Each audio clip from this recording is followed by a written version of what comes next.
बोलिए हम पांच है। और एक बोलिए तन, मन, बुद्धि, आत्मा, सर्वात्मा।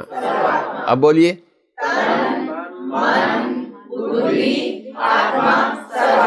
और एक बार हम एक स्तर पर तन है, दूसरी स्तर पर मन है, तीसरी स्तर पर एक बुद्धि है, चौथा स्तर पर हम एक आत्मा, पांचवा पर हम एक सर्वात्मा। समझे? तो ये जानना ही, इसे ही कहते ज्ञान। जो इन पांचों को नहीं जानता है वो अज्ञान है, अज्ञानी है।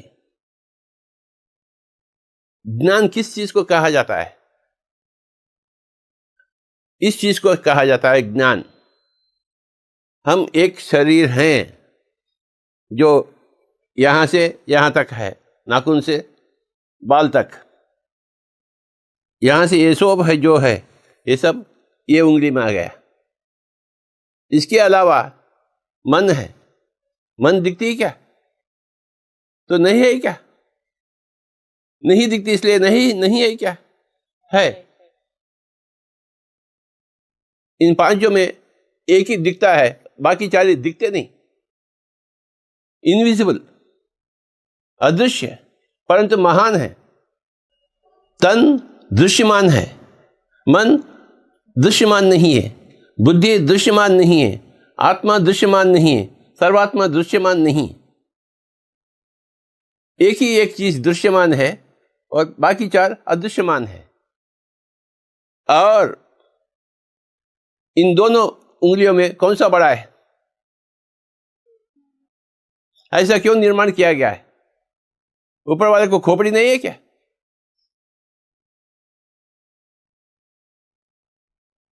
जो शरीर को बनाया, जो हर उंगली को बनाया, हर नाखून को बनाया, हर बाल को बनाया, उसको मालूम नहीं क्या करे क्या न करे?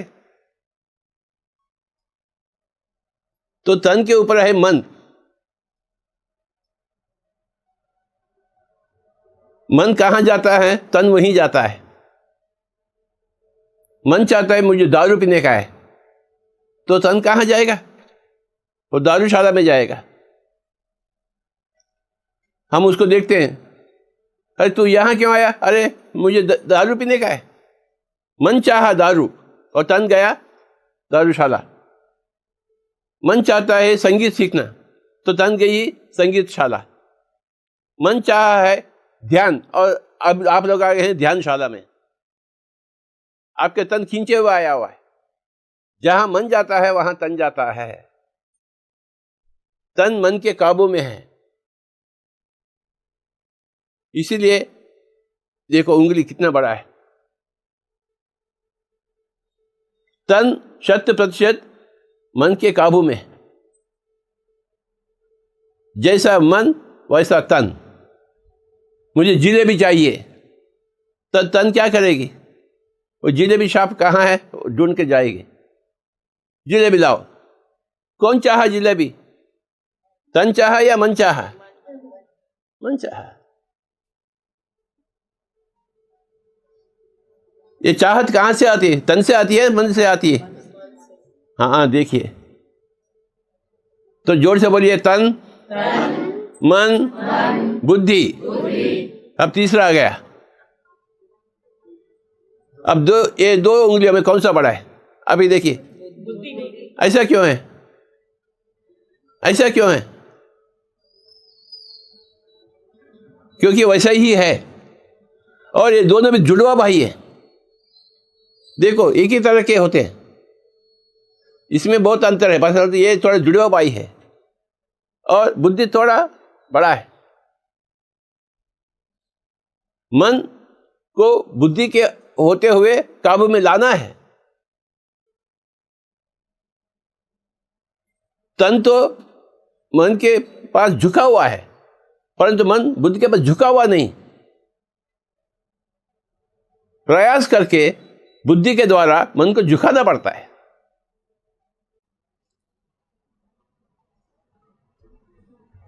थोड़ा कठिन बात है,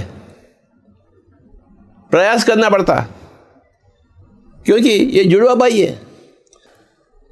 बुद्धि के पास ज्यादा शक्ति नहीं है मन को झुकाने के लिए। मन को है, मन तो तन के ऊपर क्लियर कट है, बुद्धि मन के ऊपर क्लियर कट नहीं है, थोड़ा बहुत ज्यादा है। प्रयास करने से बुद्धि से मन को कंट्रोल किया जाता है।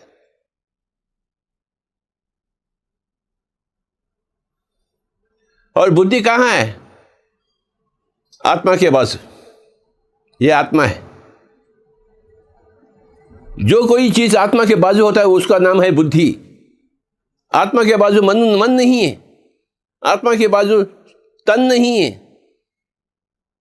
जो कोई आत्मा से रिलेटेड होता है, आत्मा के बाद चीज से वो शुरुआत होती है, आत्मा के बाजू ये होता है, वो है बुद्धि। अगर बुद्धि चाहिए तो आत्मा की जिक्र करना चाहिए, प्रस्ताव करना चाहिए, आत्मा को जानना चाहिए। बिना आत्मा को जानते हुए बुद्धि को हम माप नहीं कर सकते, बुद्धि को जान नहीं सकते। बुद्धि का अस्तित्व आत्मा के ऊपर निर्भर है। बोलिए जोर से। मन,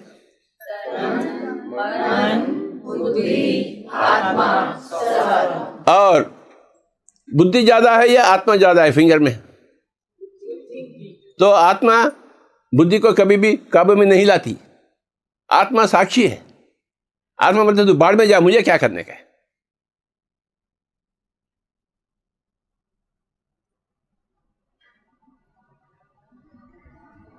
आत्मा शासन नहीं करती है। बुद्धि को अपने आप को इस्तेमाल करके आत्मा को ढूंढना पड़ता है। ये कहाँ है? नीचे है, उसको ढूंढना पड़ता है। कहाँ है आत्मा? कहाँ है भगवान? ये बंदा ढूंढते हुए रहता है। हिमालय में है भगवान, राम मंदिर में है भगवान, कृष्ण भगवान कहाँ है? ढूंढ रहा है बुद्धि, परंतु बाजू है, परंतु नीचे है। अपने अंदर झांकना चाहिए बुद्धि।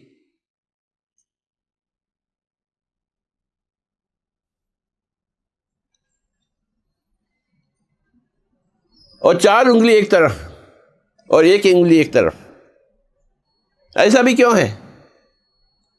ऐसा ही है। और एक बार जोर से बोलिए। तन, मन, बुद्धि, आत्मा, सर्वात्मा। इन 5 में एक दृश्यमान है, बाकी 4 कौन सा है दृश्यमान? और अदृश्यमान? आत्मा, सर्वात्मा। देखा जाए तो ये मन, बुद्धि, आत्मा, सर्वात्मा ये सब अलग अलग लफ्ज हैं, परंतु वस्तु तो एक ही है। मैडम जी, आप एक माँ है क्या? हाँ, आप एक बेटी है क्या? आप एक क्या बोलते हैं, नानी है क्या? हाँ, आप एक बहन है क्या? आप एक बीबी है क्या? इतने आप कैसे हो सकते? वस्तु एक ही है। ये माँ भी है, बेटी भी है, पोती भी है, बहन भी है। ऐसे कैसे हो सकता? ऐसे हो सकता है। अगर अपने माँ से है तो ये बेटी है, अपने बेटी से तो ये माँ है, अपने बहन से तो ये बहन है, अपने पति से है तो ये पत्नी है। वस्तु तो एक ही। वैसा ये 4 एक ही है। तन को छोड़कर मन, बुद्धि, आत्मा, सर्वात्मा सब एक ही वस्तु है, परंतु अलग अलग लफ्ज दिए जाता है। अब बैठिए, ये माँ भी है, बेटी भी है, बहन भी है, पत्नी भी है। जैसा ही मन, बुद्धि, आत्मा, सर्वात्मा सब एक ही वस्तु है, नाम अलग अलग दिए गए हैं फंक्शन के मुताबिक। जब ये चाहता है मन कहता है, जब ये बताता है बुद्धि कहता है, जब साक्षी होता है ये आत्मा कहते हैं, जब हर जगह है तो सर्वात्मा है, एक ही वस्तु। ये अलग अलग वस्तु नहीं है। और 5 उंगली हैं। हाथ कितने हैं? एक ही हाथ के सब हिस्से हैं। तो ये अलग अलग है या एक ही है? यहां देखा जाए तो, यहां देखा जाए तो देखिए, हाँ सब मिले हुए हैं, सब एक ही है। हम यहां देखें तो आप अलग है, मैं अलग हूं, परंतु यहां से देखें हम सब एक ही हैं, एक ही वस्तु है। एक ही वस्तु तन बनी, एक ही वस्तु मन बनी, एक ही वस्तु बुद्धि बनी, एक ही वस्तु आत्मा बनी, एक ही वस्तु सर्वात्मा। बुद्धि को उपयोग करके आत्मा को ढूंढना चाहिए, और आत्मा ये सर्वात्मा का अंश है।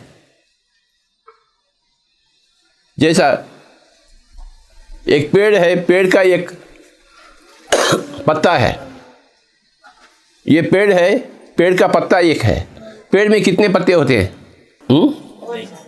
हम सब एक ही पेड़ के अनगिनत पत्ते।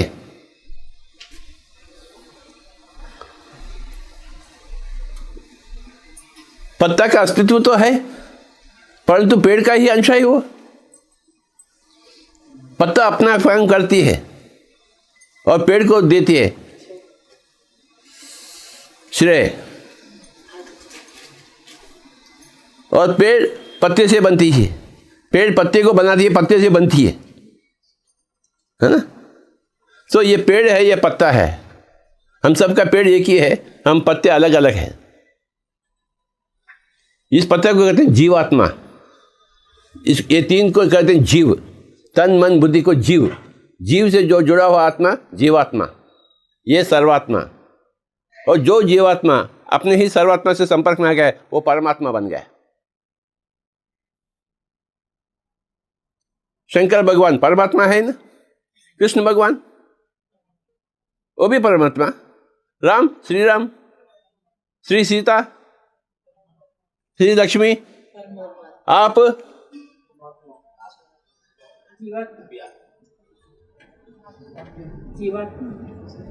अभी जीवात्मा है, तो कब बनेंगे परमात्मा? अपने ही सर्वात्मा से मिलना चाहिए, शेक हैंड करना चाहिए। हाय, ये मिलन को कहते हैं परमात्मा बनना। हम जीवात्मा हैं, परंतु अपने आप में जुटने से हम परमात्मा बनते हैं। जो परमात्मा बन गया उसका खेल खत्म हो गया, उसका घर वापसी, फिर जन्म नहीं लेना पड़ेगा। परंतु जब तक जीवात्मा ऐसा अलग है, अपने ही सर्वात्मा से मिले नहीं, बार बार जन्म लेना ही पड़ेगा। पुनरपि जननम पुनरपि मरणम, पुनरपि जननी जठरे शयनम, इह संसारे बहु दुस्तारे, कृपया पारे पाहि मुरारे। वक्त वक्त पर आत्मा को, जीवात्मा को तन मन बुद्धि से परे होना चाहिए, छोड़ना चाहिए। हम हमेशा लगे हुए रहते हैं तन मन बुद्धि से। ये चार उंगली एक तरफ है, इस उंगली को अलग करना चाहिए। इसी को कहते हैं ध्यान। अपने तन से अलग हो जावे, मन से अलग हो जावे, बुद्धि से अलग हो जावे, होते होते होते हुए सर्वात्मा के पास आ जावे और यहाँ मिलन हो जावे। एक स्त्री और पुरुष मिलन से संसार बनती है, और जीवात्मा और सर्वात्मा के मिलन से कल्याण मिलता है, निर्वाण मिलता है।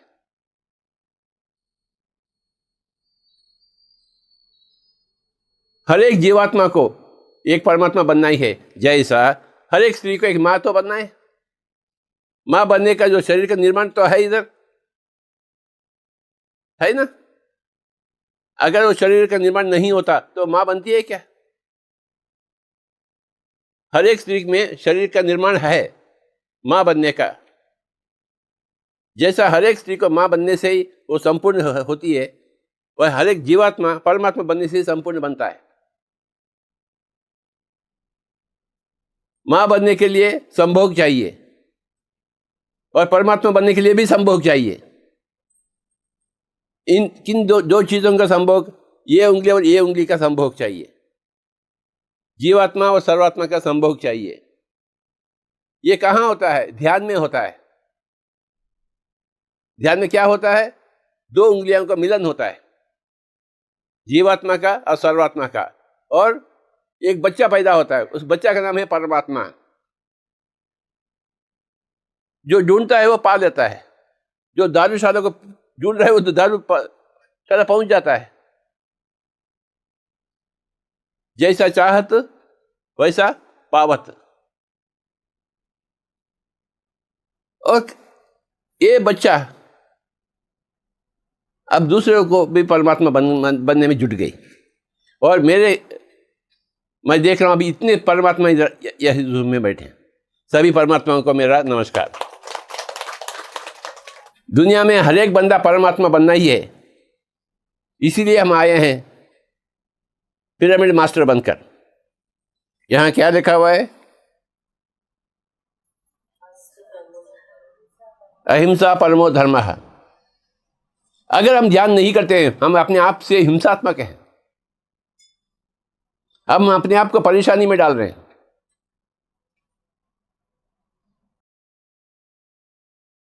ध्यान करेंगे तो हम अपने आप को परेशानी में नहीं डालते, अपने आप के प्रति हिंसा नहीं करते हैं।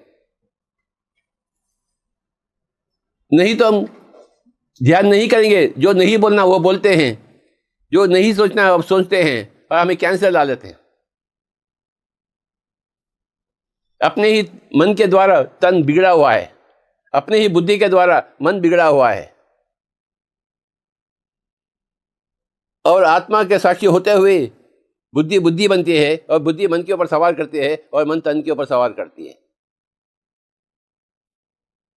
बुद्धि का काम है एक तरफ आत्मा को देखना, दूसरी तरफ मन को संभालना। जिसके पास 100% बुद्धि है उसको बोलते हैं बुद्धा, जिसके पास 0 बुद्धि है उसको बोलते हैं बुद्धू। अगर 0% बुद्धि है तो बुद्धू है, अगर 100% बुद्धि है तो वो है बुद्धा। हम एक आदमी को बुद्धा क्यों बने, क्यों बोले हम? क्योंकि उसके पास 100% बुद्धि है। जो भी बोलता है 100% बुद्धि से बोलता है, जो भी सोचता है 100%, 99% नहीं, 100% बुद्धि से सोचता है। हम सभी लोगों को बुद्धा बनना है। जो भी सोचे 100% बुद्धि से सोचे, जो भी बोले 100% बुद्धि से बोले, 99% नहीं। 99% से भी बोलेंगे तो दोबारा जन्म मिलेगा आपको 1% पाने के लिए। सभी को बुद्धा बनना है। कैसे बनेंगे बुद्धा? वो गौतम बुद्धा अपने शरीर, अपना ग्रह छोड़कर भागे। हम ग्रह छोड़कर नहीं भागते, कहीं जाने की आवश्यकता नहीं। हम घर बैठे बैठे बुद्धा बनेंगे। हम पिरामिड मास्टर हैं, हम घर नहीं छोड़ते हैं। घर में बैठे बैठे बुद्धा बनते हैं। कैसे बनते हैं घर बैठे बैठे? हाँ, ये बुद्धि सबसे ऊंचा उंगली है। यहां से यहां तक झुकना पड़ेगा, नीचे आना पड़ेगा, और दोनों उंगलियों का मिलन हो तो आप बुद्धा बन गए हैं। ये बाहरी बात नहीं है, ये भीतरी बात है। जोर से बोलिए। और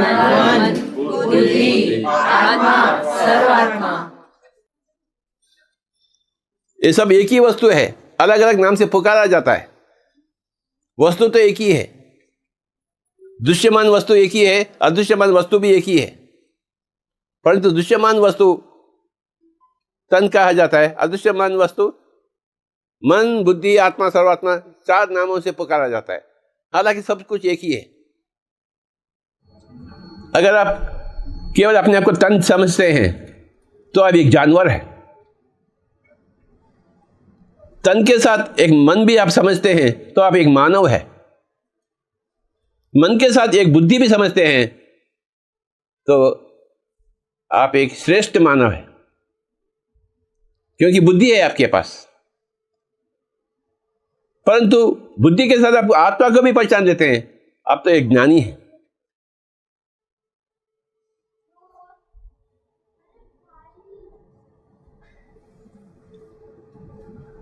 तन के स्तर पर हम केवल जानवर हैं, मन के स्तर पर होते हुए हम एक मानव है, बुद्धि के स्तर पर हम श्रेष्ठ मानव है, परंतु आत्मा के स्तर पर हम ज्ञानी बनते हैं। श्री कृष्ण ने श्री अर्जुन से प्रस्ताव की, हे अर्जुन, आप ज्ञानी बनो, योगी बनो। ज्ञानी बनने के लिए योगी बनना है। योग यानी मिलन, दो चीजों का मिलन, आत्मा और सर्वात्मा का मिलन, तो योगी बन जाएंगे, तो ज्ञानी बन जाएंगे।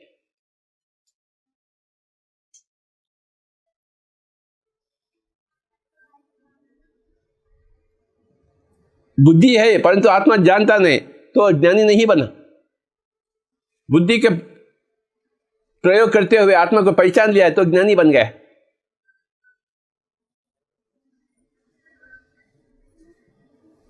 बुद्धि का अंतिम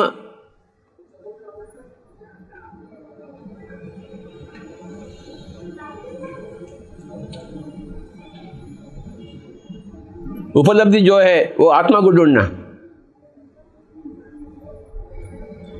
बुद्धि के द्वारा हम आत्मा को ढूंढते हैं और बाजू है आत्मा, और बुद्धि अलग नहीं है, आत्मा अलग नहीं है। मन, बुद्धि, आत्मा, सर्वात्मा सब एक ही वस्तु है।